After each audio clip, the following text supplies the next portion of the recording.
Welcome back to the I Don't Want a Divorce podcast. Today's topic, codependent lie number 10, because I need my spouse's financial support and can't make it on my own.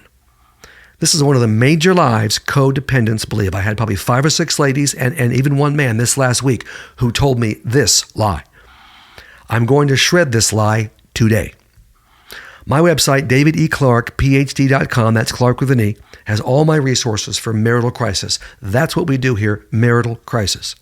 You'll see my books, my podcast, my YouTube channel, my TikTok videos, and my phone advice service, all on the website. So whatever your marital crisis is, it doesn't make any difference to me. I've got a plan for you, a biblical, specific, proven plan.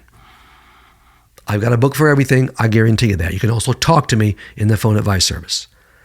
Now, I continue my series based on my book, 20 Lies That Keep You with Your Abuser. And today's topic, lie number 10 from the codependent, because I need my spouse's financial support and I can't make it on my own. Here's the voice of the abused.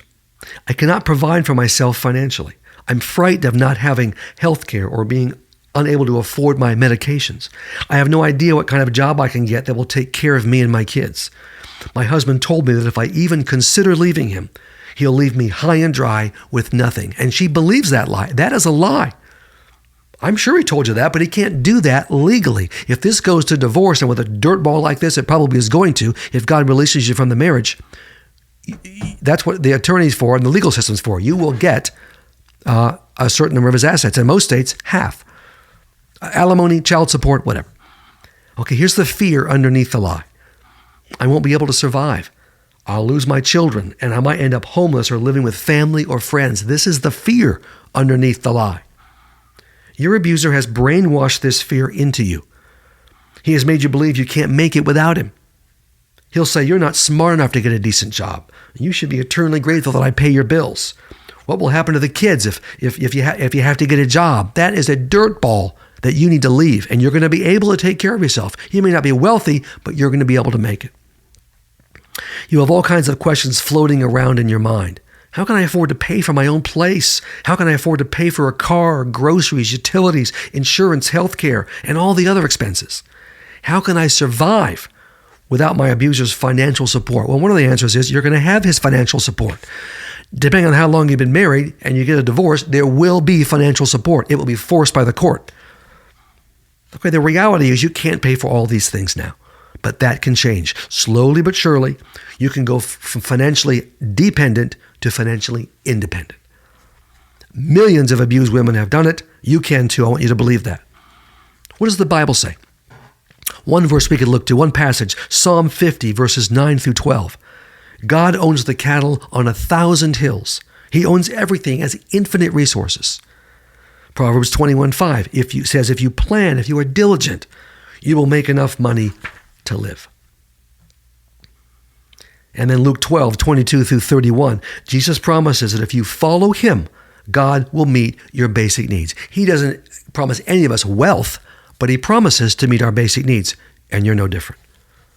Here's my experience. I have seen literally hundreds of abused women get decent jobs, start their own businesses, and become financially independent.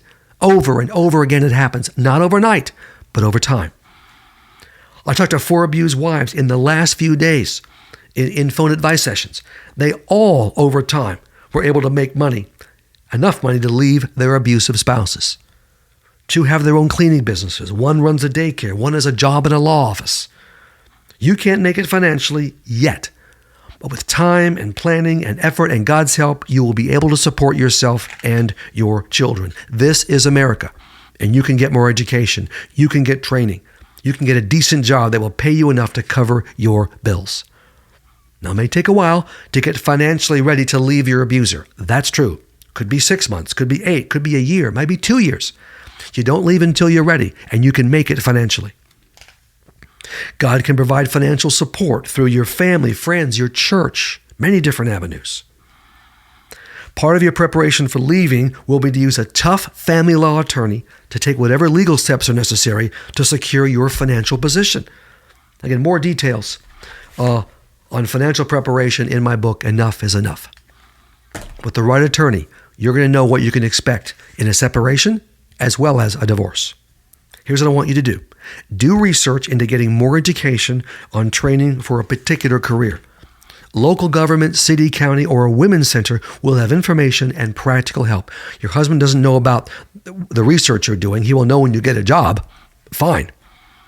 2, reach out to your contacts, family, friends, neighbors, fellow church members, your pastor, and ask for help finding a part-time or a full-time job. You want to get some money coming in, and part of that money will go into a separate account for your war chest to leave your dirtball abuser. Also, research through your contacts and the internet home-based businesses. If you want to stay home, this is, after COVID, we have so many home-based businesses, and that can be an option too. Now, your abuser may be okay with you pursuing career options, especially if he wants you to make money that he can spend.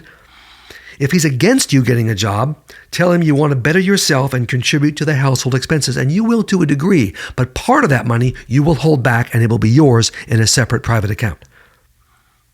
And tell him you want to be prepared in the financial area if he happens to drop dead.